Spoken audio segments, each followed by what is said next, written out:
we're learning more about the latest group in the hostage exchange. We know there were 8 children. Among those children was Emily Hand. Now, we've played footage here of her father, and he's just given some absolutely heartbreaking interviews in the past. There they are, back reunited.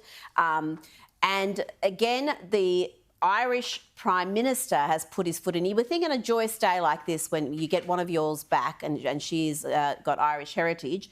But no, he's posted, "This is a day of enormous joy and relief for Emily Hand and her family. An innocent child who was lost has now been found and returned, and we breathe a massive sigh of relief. Our prayers have been answered." She wasn't lost. She was found and returned like a pair of sunglasses.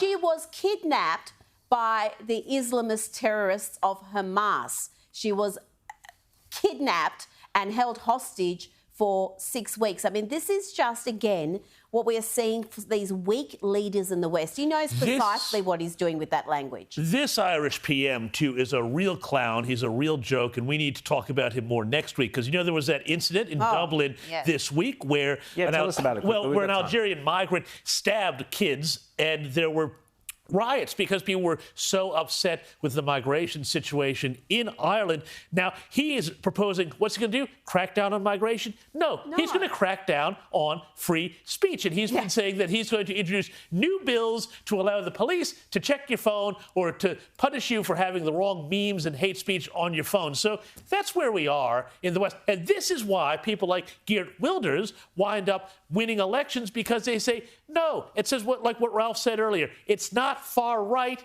it's common sense.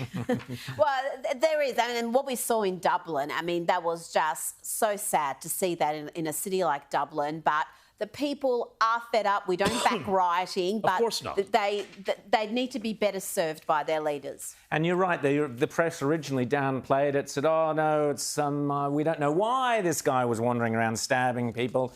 And as James was saying, we have seen that immigration does seem to be behind a lot of these tragedies in Europe and around the West.